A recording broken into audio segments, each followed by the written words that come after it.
Bonjour à tous, nous sommes vendredi et comme chaque vendredi à midi, nous sommes ensemble en direct pour parler d'une thématique bien précise.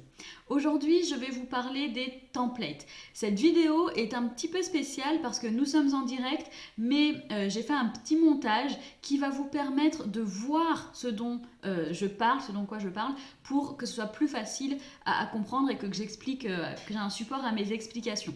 Donc dans quelques instants, vous allez voir une image de la template dont je vais parler aujourd'hui. Alors la template, c'est quoi? En fait, j'ai collaboré avec une personne qui est Nico, qui est devenu un ami.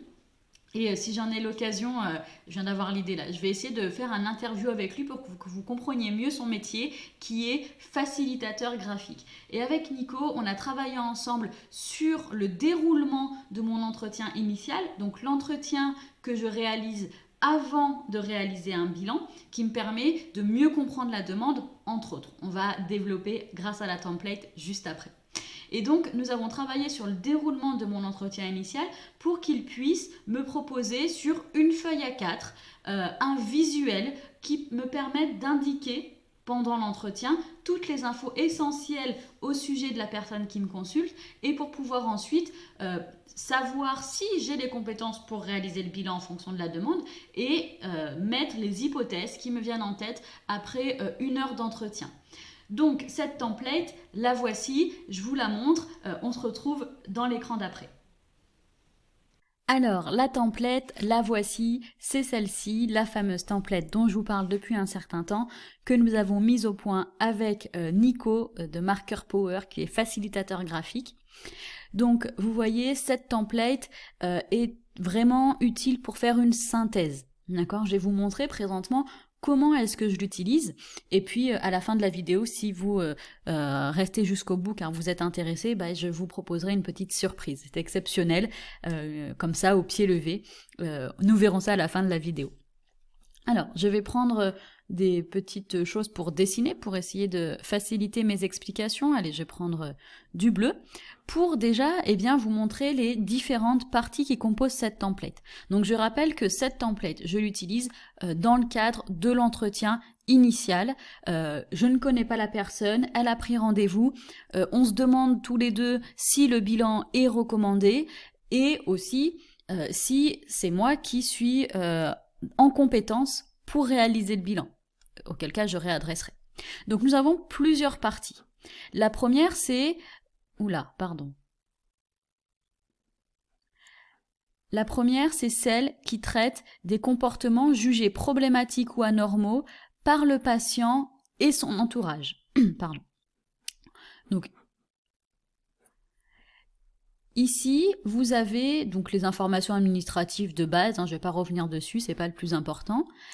Là, on a les difficultés dans le passé, les impacts sur le présent, les attentes de réponse de la part de la personne qui consulte, les choses que le bilan devrait permettre s'il a lieu, et enfin les hypothèses qui sont une partie plus réservée aux cliniciens, mais où l'on peut aussi inscrire peut-être les hypothèses avec lesquelles la personne vient. Je rappelle que pour ma part, je travaille essentiellement avec une population d'adultes à partir de 16 ans qui ont rarement une déficience intellectuelle légère, qui sont en mesure, en général, de s'exprimer, disons de manière tout à fait claire et compréhensible et qui ont des capacités de métacognition relativement développées. Alors, voici donc comment se compose la template. Vous pouvez la remplir soit après l'entretien initial d'environ 1 heure ou pendant. Pour ma part, je le remplis pendant. Alors, lorsque la personne arrive dans mon bureau, après les salutations de rigueur, je vais poser une seule question. Après m'être présentée et vérifier que c'est bien les personnes qui me consultent et que je suis bien la personne qu'ils veulent voir. Parce qu'on est plusieurs dans le cabinet. Je vais leur poser une seule question. C'est « Qu'est-ce qui vous amène ?» Ou alors, quel est le problème? D'accord? Et grâce à cette question qui est volontairement ouverte, je vais recueillir dans cette zone tous les éléments qui me semblent pertinents et qui me permettront de répondre à la question est-ce que le bilan est une chose à envisager ou est-ce que ce n'est pas quelque chose d'utile? Est-ce que le bilan, c'est moi qui ai les compétences pour le réaliser ou pas, et le cas échéant, eh bien, soit je réadresse, soit je vais poser mes hypothèses, donc la zone à droite. Donc, les comportements jugés problématiques ou anormaux par le patient et son entourage, je vais les noter ici.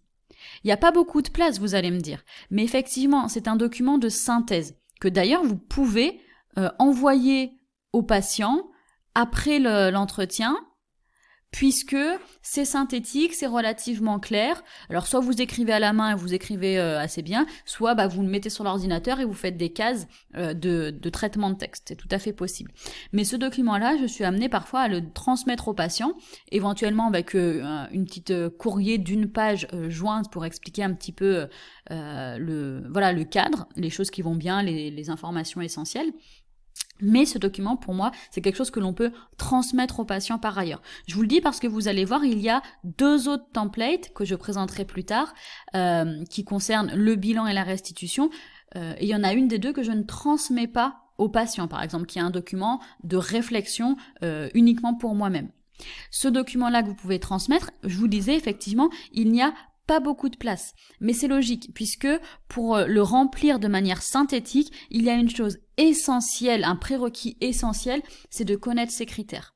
Alors, je vous demande pas, je ne demande même pas à mes stagiaires, par exemple, de connaître les critères par cœur. Par contre, soit vous les connaissez par cœur, soit vous vous êtes fait des fiches qui vous permettent de les avoir sous les yeux.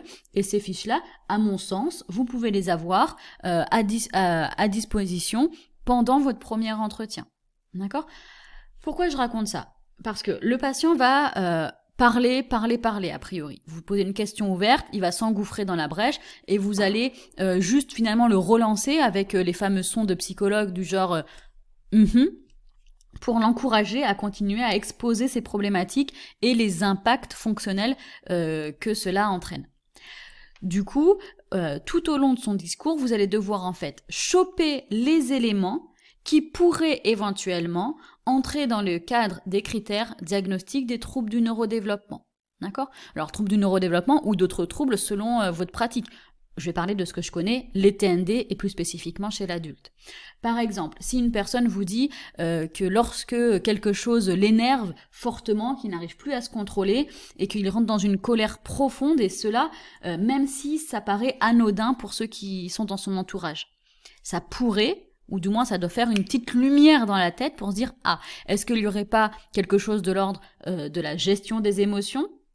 de l'ordre des fonctions exécutives, et du coup, ça doit être un élément qui attire notre attention et qui peut être rapporté justement ici, dans cette partie des comportements jugés problématiques ou anormaux par le patient et son entourage.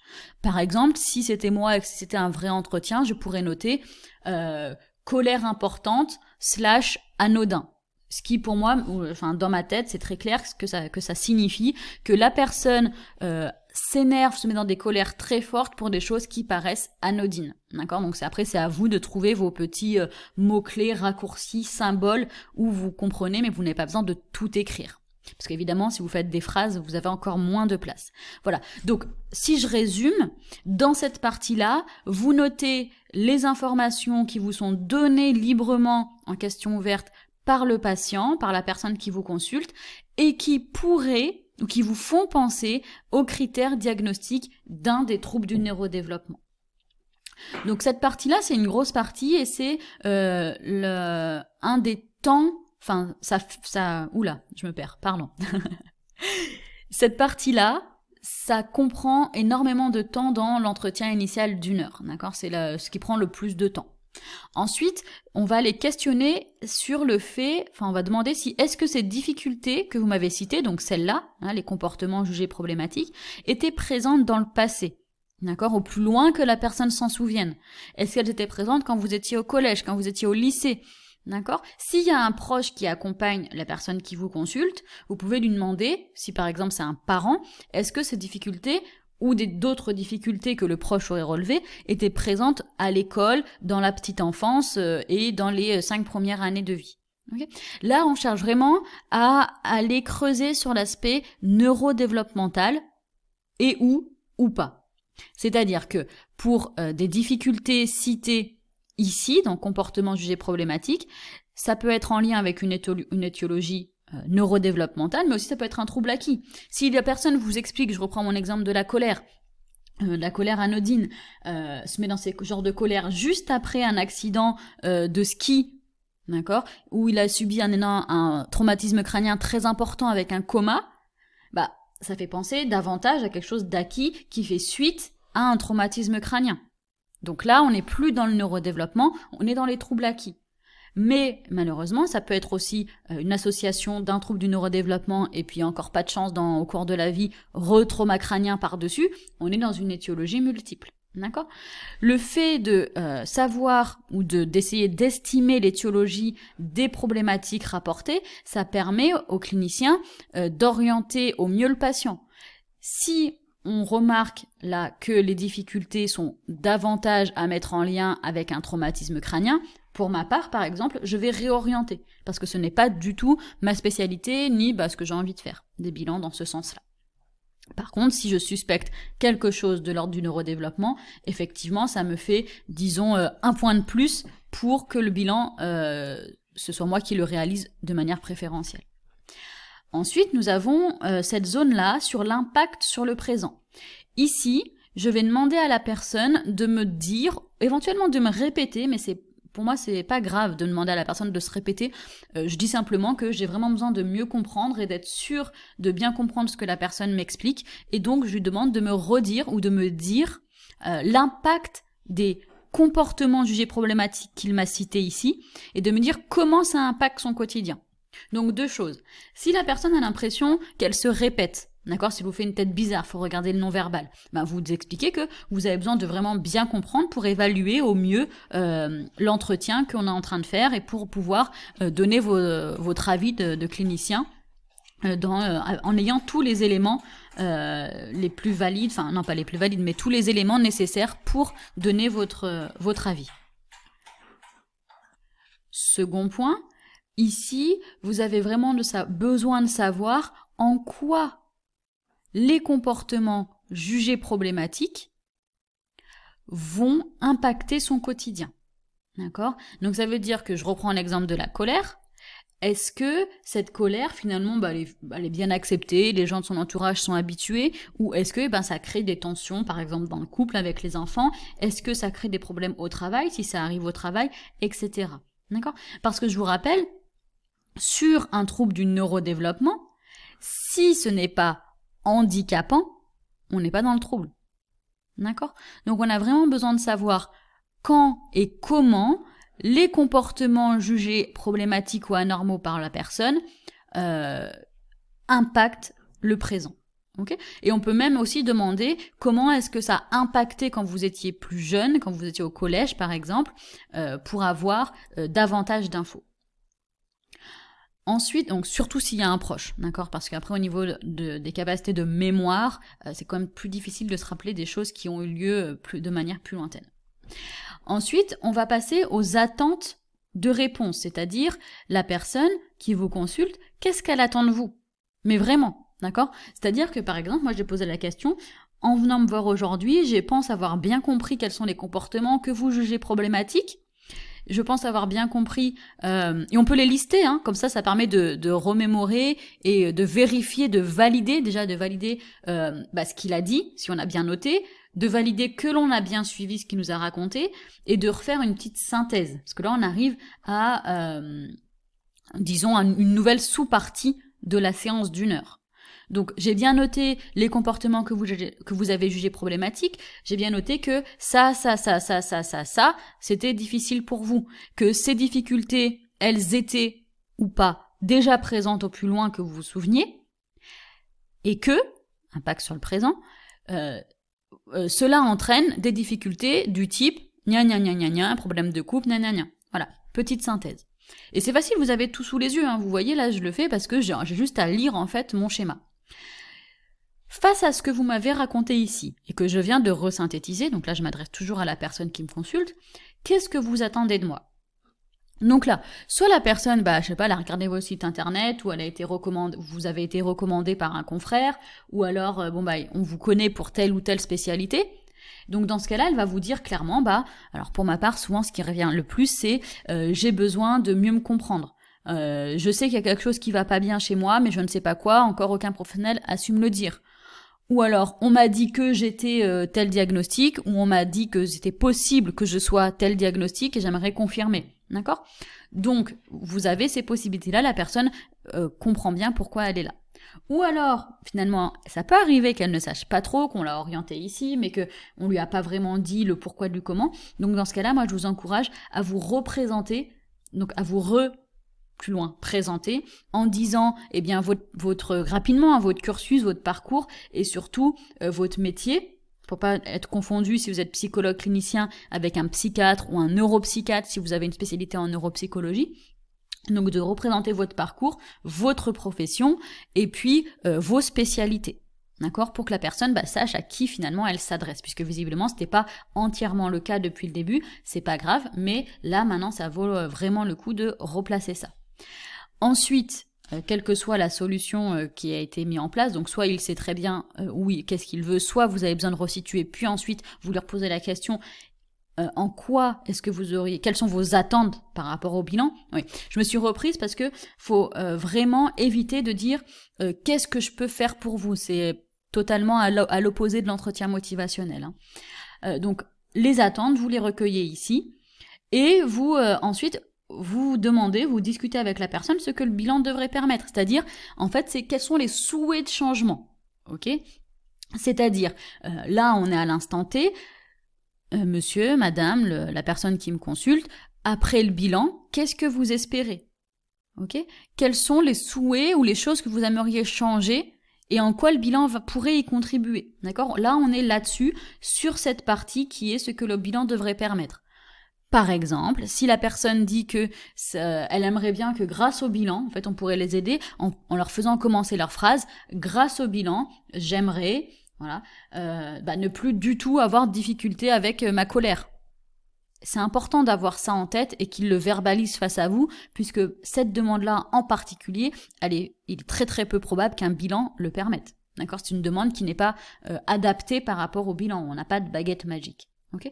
C'est très important de remplir ces deux cases, attente de réponse et ce que le bilan devra permettre, puisque ce sont deux cases que nous allons reprendre dans la dernière template pour faire, ok, maintenant vous avez des conclusions, un diag, vous vouliez ça il y a quelques semaines, quelques mois au tout début à l'entretien initial, maintenant que vous avez les conclusions du bilan, on reprend ça, est-ce que c'est toujours d'actualité ou alors quels sont les nouveaux souhaits que vous avez ?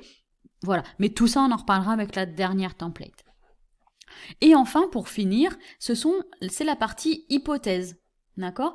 Ici, j'ai l'habitude de mettre les hypothèses qui me viennent à l'esprit pendant toute la durée de l'entretien clinique, de l'entretien initial. Ça peut être, par exemple, là je vais noter TDAH, sans H, par exemple. Je vais noter trouble de personnalité, point d'interrogation. Et voilà, je mets des petits symboles pour vraiment me dire, si je mets juste TDAH, pour moi, ça veut dire que c'est une hypothèse qui est quand même pas mal probable. Si je mets trouble de personnalité ou n'importe quoi, avec point d'interrogation, ça veut dire que c'est pour moi, dans ma tête, c'est mes notes personnelles, que j'y ai pensé, mais que j'ai pas du tout assez d'éléments. Voilà. Mais que j'y ai pensé. Ça veut dire aussi que je dois y repenser pendant mon différentiel. Ok ? Et donc, je mets mes hypothèses là. Et en fonction de la personne que vous avez en face de vous, en fonction de votre manière de pratiquer, ces hypothèses-là peuvent être discutées. Alors, non pas discutées dans le sens on attend son accord, mais discutées dans le sens on échange, puisque pour moi, c'est la base de ma pratique, l'échange et la transparence, mais ce n'est peut-être pas le cas pour tout le monde de pratiquer de cette manière. Donc, c'est pas je suis pas en train de vous dire une recette à appliquer en systématique et obligatoirement, mais pour ma part, dans ma pratique, c'est vraiment basé sur l'échange et la transparence d'égal à égal avec la personne qui me consulte, qui a ses compétences en tant que personne et qui se connaît le mieux, et moi avec mes compétences de psychologue et de spécialité au niveau des troubles du neurodéveloppement chez l'adulte, on va mettre en lien nos compétences, on va partager les informations pertinentes pour que la personne qui me consulte puisse essayer, pour qu'on puisse essayer de répondre finalement à cette partie-là, attente de réponse, ce que le bilan devrait permettre. Donc c'est vraiment un travail d'équipe. Et c'est la raison pour laquelle, de plus en plus souvent, pas avec toutes les personnes, mais de plus en plus souvent, j'évoque mes hypothèses avec la personne. J'en ai parlé dans le dernier webinaire, ça a soulevé plusieurs questions auxquelles j'ai répondu. Je suis encore disponible pour répondre à d'autres questions que cela pourrait soulever, il n'y a aucun souci. Et cette partie-là sur les hypothèses, donc c'est la dernière partie de la template. Ensuite, soit on rédige un compte-rendu écrit, soit on propose cette template directement à la personne. Alors on peut la remettre un peu plus jolie avant, hein, ça c'est vous qui décidez, mais c'est un document qui peut tout à fait être transmis à la personne. Donc voilà pour cette... annuler, enregistrer. Voilà pour cette première template que je vous propose aujourd'hui. Et la petite surprise dont je vous ai parlé au début de la vidéo, on va revenir sur le direct et je vous en parle. Alors voilà, la surprise que je vous propose, c'est que vous puissiez télécharger gratuitement la template que je viens de vous présenter. Si ça vous intéresse, vous avez un lien dans la description pour aller télécharger gratuitement cette template, l'utiliser autant que vous voulez, la proposer par exemple à vos stagiaires, la partager aussi autant que vous voulez. La seule chose que je vous demande en contrepartie, c'est de respecter les droits d'auteur et la propriété intellectuelle. Vous remarquerez qu'en bas de la template, il y a marqué Genepsi, mon nom ainsi que celui de Nicolas, Marker Power, qui m'a aidé à créer cette template, donc de respecter la propriété intellectuelle et de toujours, si vous transmettez le document, que ce soit de manière informatique ou papier, de laisser visible ces lignes qui sont en bas pour la propriété intellectuelle, le travail réalisé. Je vous souhaite un très très bon week-end. J'espère que cette vidéo vous a apporté et que la template sera un outil que vous utiliserez au quotidien. N'hésitez pas à poser vos questions en commentaire, j'y répondrai avec grand plaisir. Très bon week-end à tous, à lundi pour la fiche de lecture vidéo sur YouTube.